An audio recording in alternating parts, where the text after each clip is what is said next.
Schön, dass du vorbeischaust. In diesem Video geht es um die Naturgesetze. Woher kommen die Naturgesetze? Und es geht um die Erschaffer des Universums. Wer jetzt hier ein wissenschaftlich basiertes Video erwartet, der sollte dieses Video beenden. Alle anderen können hier getrost weiterschauen.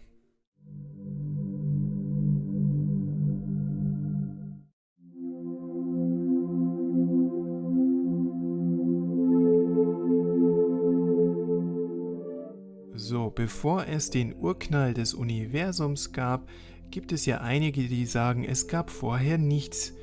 Aber was spricht denn dagegen, wenn das Nichts vielleicht der Erschaffer ist, die Perfektion, alles oder nichts? Versetzt euch mal in die Lage, wenn ihr in einer perfekten Welt lebt, ohne Gefühle und so weiter, wenn ihr im perfekten Nichts lebt, das Nichts quasi eine perfekte Form des Lebewesens, wenn man es überhaupt ein Lebewesen nennen kann.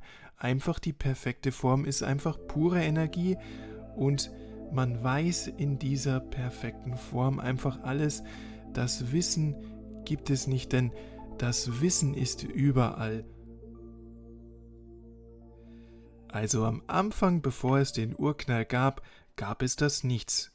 Vielleicht ist dieses Nichts ja eine perfekte Energieform, eine gewisse Art, zur leichteren Vorstellung, so eine gewisse Art Lebewesen. Und wenn dieses Lebewesen, wir nennen es jetzt einfach mal so, oder dieses Nichts, etwas erschaffen hat, also was aus dem Sternenstaub besteht, wir bestehen ja aus Sternenstaub, dann will man auch doch darin leben. Wenn dieses Nichts etwas erschaffen hat, also diese perfekte Form, dann sollte es auch darin leben wollen, denn warum hat es das sonst erschaffen? Stell dir doch einfach mal vor, du programmierst ein Videospiel, spielst es aber nie selbst. Das würde doch kaum jemand machen. Zumindest zum Testen des Videospiels müsste man es zumindest kurz spielen. Und vielleicht hat ja das Nichts die perfekte Form, das Universum erschaffen, eine Spielewiese, weil das Nichts weiß ja schon alles. Es gibt kein Wissen. Es weiß einfach schon alles. Aber es hat jetzt ein Universum erschaffen, wo jetzt einfach zufallsbasiert Dinge entstehen können. Also kann es doch gut sein, dass die perfekten Erschaffer sich in diese Welt materialisieren. Warum sollten sie das denn tun? Stell dir vor, du wärst ein perfektes Wesen.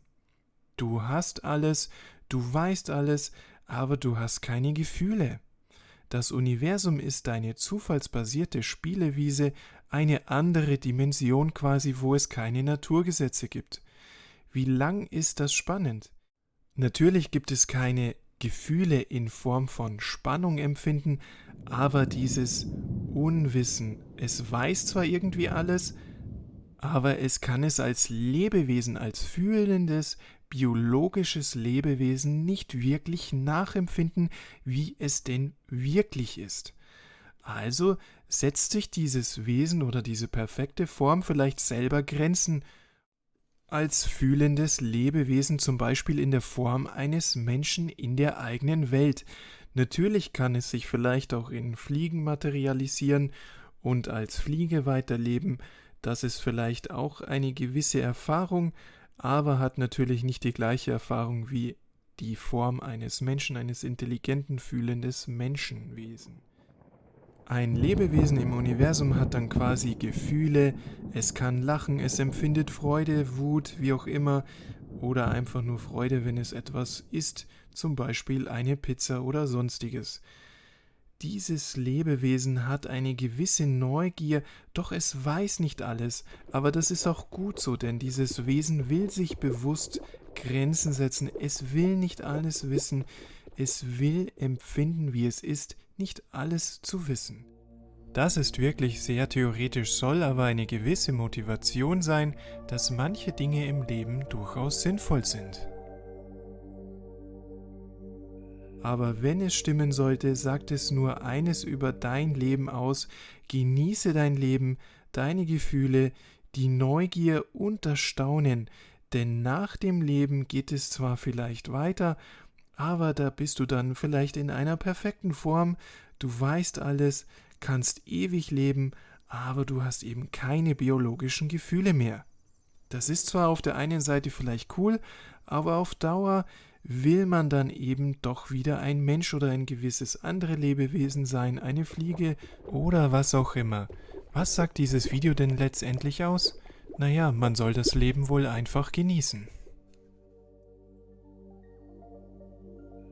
Es hat natürlich auch eine gewisse Bedeutung, das soll natürlich auch kein Freifahrtschein sein, aber man kann ja zum Beispiel genießen, die Natur genießen, wie schön sind die Farben, einfache Dinge, was sind Lebewesen, wie sind die anderen Lebewesen und letztendlich sind wir doch alle nur aus dem gleichen Material, aus dem Sternenstaub. Also kurz gesagt, ist es nicht wirklich erstrebenswert, immer die perfekte Form zu haben.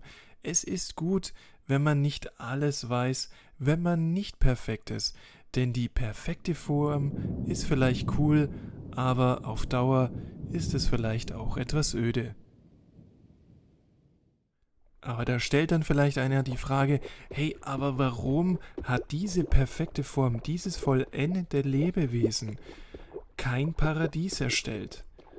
Warum leben wir nicht in einem Paradies, wo alles perfekt ist, wo wir nach Lust und Laune essen können, was wir wollen, nach Lust und Laune keinen Sport machen, was auch immer einem begehrt? Und da kann ich euch eins sagen, vielleicht gibt es dieses Paradies oder diese andere Dimension ja in irgendeiner Form, aber wie kann man, eine Frage an euch jetzt, wie kann man das Paradies schätzen, wenn man immer ein Paradies hatte? Man muss also gewisse Erfahrungen vorher machen, bevor man andere Erfahrungen machen kann. In diesem Sinne, genießt das Leben und vielen Dank fürs Zuschauen und bis zum nächsten Mal.